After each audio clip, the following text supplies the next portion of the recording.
Welcome to Field Level, brought to you by TexAgs and United and sponsored by Wealthman Foundation. I'm Billy Liucci. He needs no introduction, Marcel Reed. Marcel, we got a lot to talk about this week. Bye week. You're ready to enjoy, hopefully, an off weekend, right? Are y'all done tomorrow? We're done or right are we now. Sitting here? Okay, perfect. Right now. So we sit here on Thursday. You actually get to just kick back. You just hang out with friends, or do you actually watch any football, like not work-wise, but just for fun, or is this just a detached weekend for you? I'll definitely watch football. Yeah. I love waking up and having college game day up and watching the slate, see what's going on. Yeah. It's definitely like some pre-film before watching film a little bit. So being able to do that, even though Missouri's also on a bye week, just being able to watch teams is fun to do because I obviously love football. But I'll definitely relax this week for sure. Well, with no practice and stuff, you got time to do all of it, right? Oh yeah. How much you guys need it after 5 straight? It's a second bye, but it was 5 straight weeks of SEC football, 5 straight Saturdays. Is this coming at a good time for you guys? I think this is a perfect time for it. Like you said, after 5 games of SEC ball, it couldn't have came at a better time. And, a lot of people are appreciative of this time and being able to rest up and get your mind just refreshed a little bit before, getting right back into it. What was y'all's mind like at halftime of that football game the other night? Because moving the ball, defense was making, but they were just, that second quarter, a lot of shooting yourselves in the foot. And I saw the halftime clips of the halftime speech from Coach Elko.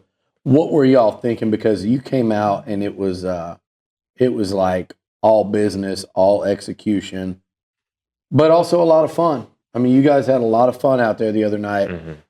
But I don't want to talk about that in a minute. But just coming out of the half, what was y'all's thought process? Because you poured it on in that third quarter. Yeah, really going into the half, like everybody was calm. Like nobody felt like, oh, we're behind, we're in trouble right now. Like there was none of that. We all thought that we were the better team. My receivers are talking like these guys can't handle us, even though we're down 14-18. Like these guys cannot mess with us. Like we're gonna get open, we're gonna make plays. Like everybody was just in a positive mindset. Like it's still in our control. Like there was no teeter and our emotions and how we felt, our confidence. None of that changed. We just knew that we had to do everything in our ability to eliminate mistakes and just play our brand of football going into that second half. And ultimately, that's what we did when we came out. It's interesting because I watch you guys, and I don't. Tight game on the road against LSU, a score a minute game at Arkansas. Florida, it was like score a minute, then it turned into like this defensive war. You guys are level through. I haven't seen any, like being down there on the sidelines, so there's not frustration. It's just kind of calm to where it just feels like y'all know that however we have to do this for 60 minutes, we're going to get it done. We're cool. Is that an accurate way to describe it? I think so. And I think it's just like everybody understands that, the game's not over until it's over. And like, regardless of if we're up, like I feel like the most frustrated I've seen the sideline is when we kind of let up after being up. Like, and you didn't see that last week. Like that's not what we wanted to do. Like we wanted to, kind of just punish the team. Like that's how it should be every week. But I think our frustrations have been that like, once we're in a position that we're leading and we can put them out of the game, like let's do it. And sometimes we haven't been able to do that. That's when it drives that frustration. It's never been, oh, we're down, we need to be like mad right now. Like we understand that there's things that need to be tweaked and fixed. So it's just a level-headed mindset. And I give credit to, our coaches. Everybody kind of stays calm and we all know it's one play at a time. So we have confidence in, the next play called and that we're going to execute it. So we just kind of stick to that and, do whatever we can to, make this game play out right.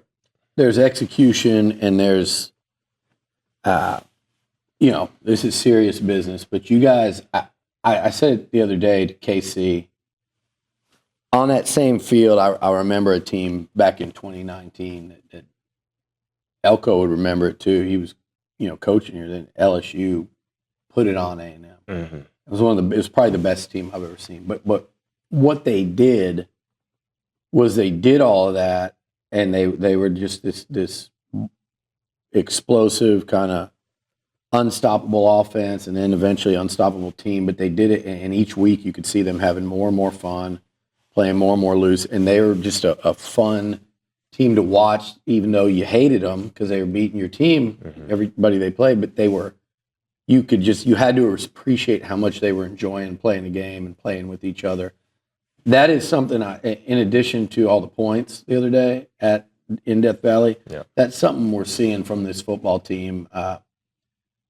What is it about this locker room that you guys really enjoy each other and playing this game? Like the end zone celebrations, by the way, or the sack celebrations it's just fun. You guys have become a really fun team to watch.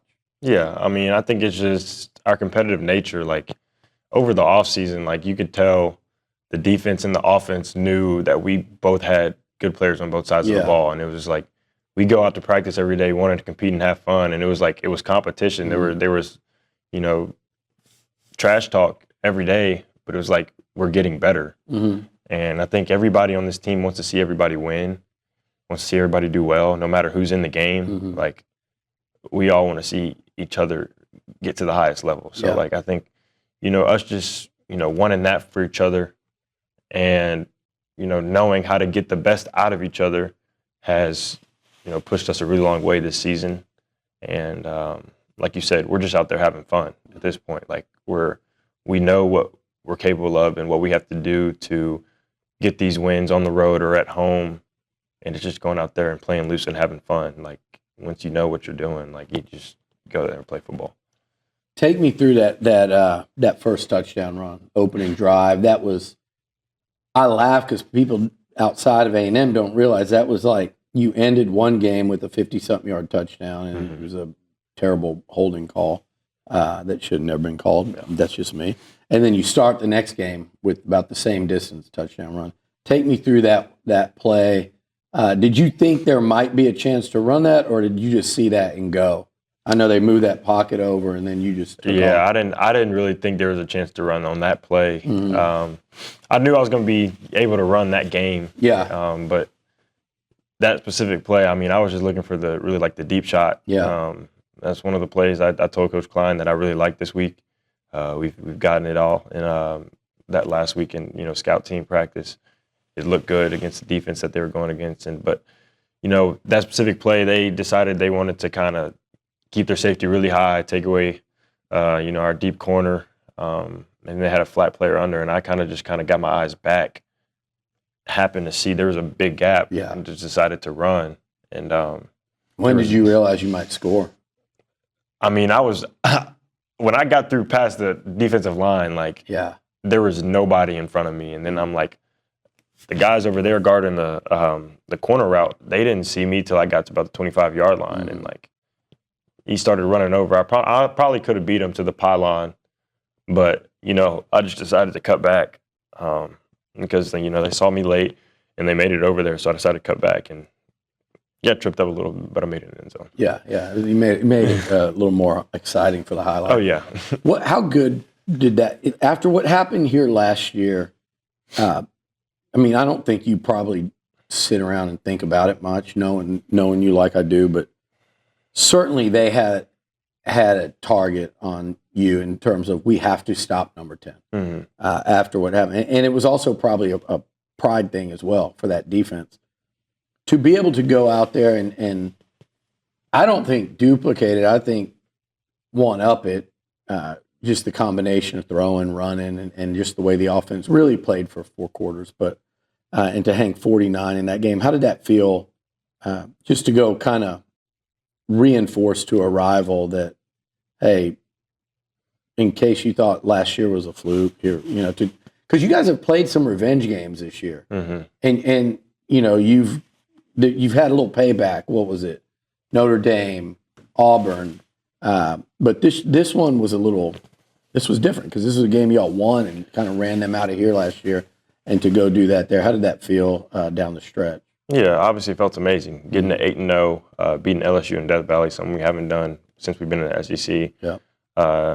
Kind of turning the page in that aspect. But, yeah, it's always fun just, doing business the right way. And I think my mindset is, like, a team can prepare for somebody, but, like, you always have to see them at the end of the day. Yeah. So, like, no matter how much, we prepare for a team all week, we still have to see them on that Saturday, and you have to go compete and play, and, it's the best man wins. So, just going out there competing, having confidence in myself, having confidence in my teammates, I think that's what brings the best out of us. And, we went out there and got the job done. So very satisfied, but still a lot of work to be done.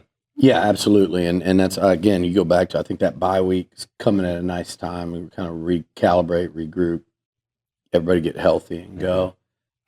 Since we last talked, a couple guys have emerged. I know neither of them surprised you because we've been talking about this since last spring. But since we last talked, what Jamarian Morrow has done, he was in here the other day. He's such a fun dude to talk to.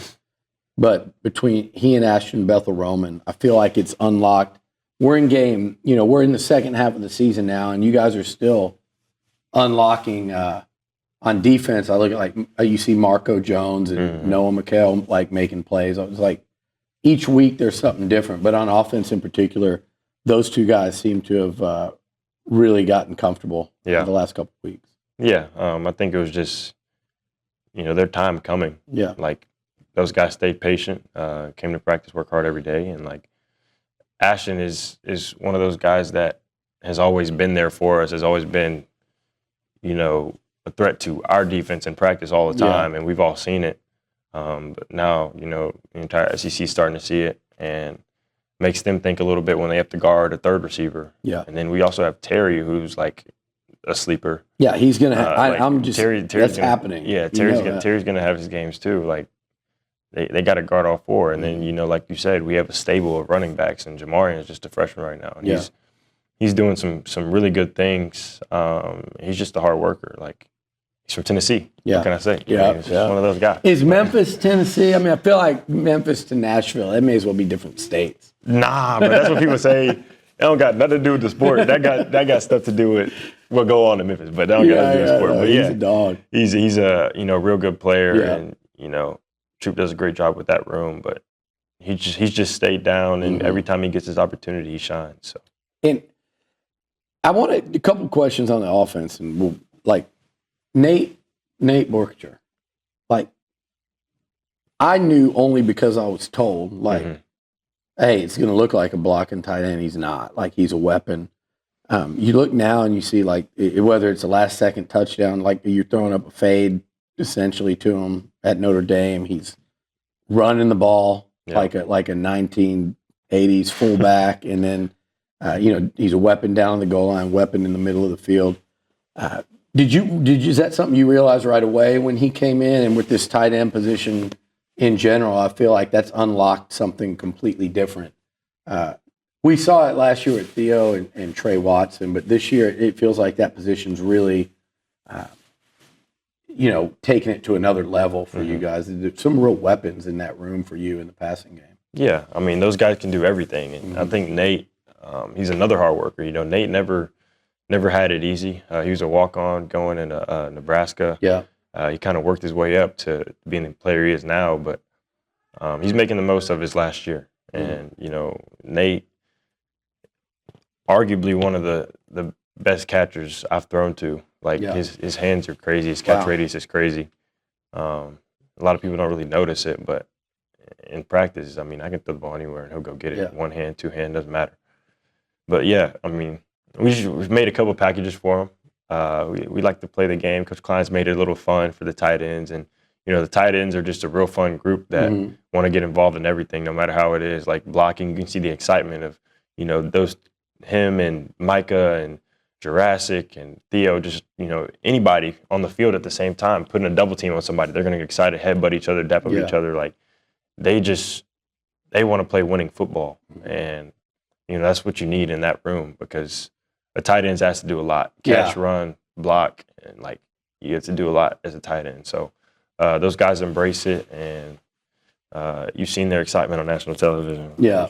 Yeah, we seen it. I loved it. Yeah. I saw well, now, by the way, I love Theo, like, coming over from Sweden, and he's just evolved, and Oh, yeah. the celebrations, and he's just right in the middle of it, and Yeah. it's cool to just watch his development. Theo's got some swagger, bro. He Theo's got does. some swagger. All of them But got when I swagger. see him, you know, I think he just knows me off of this, you know, and he's Yeah. so, like, polite and so quiet, and I watch him play, and I'm like, yeah, he's definitely not, Yeah. you know, he's definitely Theo's favorite artist is character. Rod Wave. Is it really? Yeah.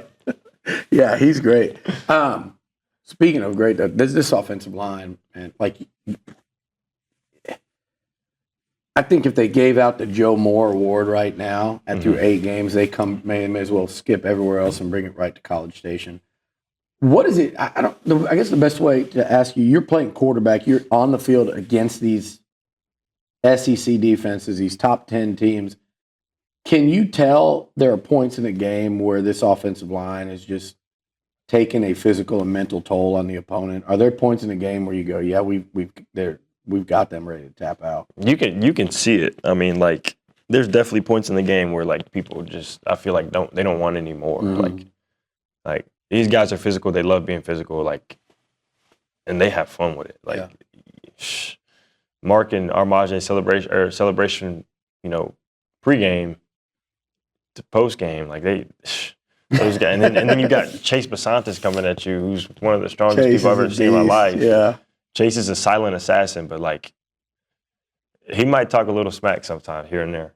And Trey Zoon, like, Crown, those are guys hard to get around. Like, it's just, you gotta, those people get worn out. Like, you get tired trying your best, trying to get, like, it's like doing tug of war. Yeah. Like, I feel like those guys, you know, just, it drives so hard. It's hard to, they don't give up at all. Like, no matter how banged up they are, you know, the circumstances, like, it doesn't matter. Like, you're going to get the best from the A&M O-line. And honestly, like what you just said, I think the Joe Moore Award should go straight to him. Like, those guys are tremendous. They have great chemistry.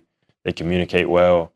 And, you know, that's why they play so well. And Coach Cush has done a great job with them, making sure they're prepared for every game and, you know, that we're all on the same page when you go into every Saturday. So, love those guys to death. I wouldn't want to face them. I want so much I want to talk about. I'm gonna let you go, but you know, I want to talk about your numbers away from home this year on the road. It's crazy what you've done in SEC play, what you've done. You know, if you take the 2 like kind of spotlight games and all that culminates. I saw your interview this week with Herbie. Yeah, and really interesting watching him do your games, by the way. I don't know if you ever go back and watch like the TV copy, but is it fun for you listening to him? It's pretty cool. Talk about you, knowing him for as long. So take me to what age did you start playing with this? So was it high school? So we went to the same elementary school. Okay. I mean, I went to school with Jake and Ty were way older than me. They were I was in first grade when they were in like 6th grade. Okay. And then Zach was always 2 years above me. But I played with Zach. I played with Zach my freshman year. He was a junior, I believe, tight end. And we went to state my freshman year, sophomore year. We went to the semifinals. But yeah, I mean, he was a great tight end for us. Threw some touchdowns to him. And, you know, he's just he actually, you know, we shave the first year on varsity, we shave our heads. The seniors get to shave freshmen or sophomores' heads. And I actually have a picture of him. He shaved my head at their house. Gave me the worst haircut ever. I had to go to the barber right after. Like, it was like he patched me up. How do you mess it? I mean, he just patched me up on the side. Like, he tried to fade it and just no. He just they make it look as horrible as possible. Okay. Like we usually do it. So that was like kind of COVID year. So we didn't go to camp that year. Okay. You usually do it like at camp. Like, we do a camp and we go to Swanee. Yeah. And do camp, stay over there for about a week. But on like Tuesday, like they'll shave your head off. Will make you look bad. And then you have to practice like that. Like your hair is all messed up. You can't like it's all you got to put a helmet on and stuff. It feels uncomfortable. Then Thursday they'll shave it all off before we head back home. But just imagine like how it looks on me compared to like another kid. Like it didn't look right. Yeah, so I had to go get a haircut right after. I don't, it's got to be cool for Herbie too to be doing your game, in Death Valley. Last year here, when you come off the bench and do what you did, they did that game too, right? Yeah, so like that's got to be for a guy that just it's kind of the same thing week after week. It's got to be a lot different and cool to watch that. But with that, where I was going with that is so much. You were quiet all summer, and you and I talked about it, and I had you in here, and you were like, no, I'm aware. You said it's fine. Like I'm aware of just kind of not being mentioned, right? And I thought you had a really good second half of not even second half. The Florida game was before that, right? But you just went to work, and you're quiet. And now it's the exact opposite, right? Where 8 games. How do you handle that swing? I know you're handling it. I'm asking you to explain just kind of how. You're just going to go hang out this weekend and go to, BJ's and get a what's it called? Pizookie. Yeah, with the boys, and that's it. Like, I mean, nothing changes. Like, I'm still here to play football. There's going to be headlines, whether it's about me or not about me. Like, that's a part of the game. So, like, that's what you want. Yeah, right? that's what like, you want. You and the team. Yeah, like, and y'all remember, like, York said something in an interview, like, I said, there's a lot on my plate, blah, blah, blah. He told me get bigger shoulders. Like, it's just, it's the name of the game. Like, when you do things well, a lot of things come with it. And, this whole team has seen it. And I think that, me just being quiet over the offseason and trying to do my part to be the best player I can be is what this entire team has done. Yeah. It's what Elko's done. I mean, we were all quiet in the offseason. We didn't care what we were talked about or mentioned in. We don't care what's not mentioned about us. We just want to win games and, play football the right way. And that's kind of like proof of what Cash is doing now. Cash wasn't talked about, but Cash is, tearing the game up right now. I'm glad you don't have to play him. I'm so glad I don't have to play him. But even when, I'll still make things shake if I had to play him. He has to see me too. That's like survival, though. Yeah. You have to. He still sees me in practice. He might get me 1 or 2 times, but I make him look like But yeah, like this entire team just went down, put their head down, and went to work. And we're going to continue to do that until we get to where we want to go. It's been fun to watch. And my final question to you is this, because everything's been fun, but this offense, and we talked a ton last time about Mario and KC. It feels almost weird not to mention them in this, but we spent a lot of time talking to him. I really enjoyed sitting down with KC last. It was the first time I got to talk to him. We went through every celebration y'all have done. He had me doing the Cassius one. Yeah. You made the list. I didn't see your gritty. He said you grittied out there. He put that on his top 5. I think we were grittying. That was like pregame. Oh, okay. I don't think we grittied. Okay. I did the trip out. Yeah. In the end zone. I saw that. Yeah. I won't try it here, but I saw that one. But so obviously those guys have been an incredible impact. Probably 2 of the bigger impact transfers in the SEC. You guys got other ones on this team. We talked about Nate. Tyler on defense. I can think there's several of them, but what's been the biggest difference in the Texas A&M offense this year from the end of last season to this year? Is it just experience for you and everybody else? Is it year 2 in Coach Klein's system? Is it y'all's connection? What is it? What's been the biggest difference and change that this offense has just kind of exploded? I think it's just the connection that we all have. Like, it's hard to say like we don't have the same energy because I feel like we all do. We all hang with each other. Like I said, I was with KC last night, Jonah last night, Terry last night. Like just eating food. Like we're all kind of tied in and together. Like we sit. My locker's on this side of the locker room. Their locker's on this side of the locker room. But I'll go all the way over there to sit with them and just chat it up with them after practice. Like we all want to be around each other. We all want to see each other laugh, have fun, and just know more about each other. But I think like we have a different type of connection than we did last year. And, also just, like I said before, me having a full off season and be with these guys and build that connection on the field and off the field has been something that, I haven't taken for granted at all. And then being able to build a connection with Klein as a, first time full year starter has been great too. Like, we've put things together how we want it to be. And, we saw a vision this offseason and kind of put it to work. So I think that's what it's been. And we've had a lot of fun doing what we're doing right now. Well, it's fun to watch, and have fun on this bye week. Enjoy yourself. Appreciate it. We will chat in a couple weeks. He's Marcel Reed. I'm Billy Liucci. It's TexAgs. This interview is sponsored by the 12th Man Foundation. The 12th Man Foundation is the official source for Texas A&M athletics tickets.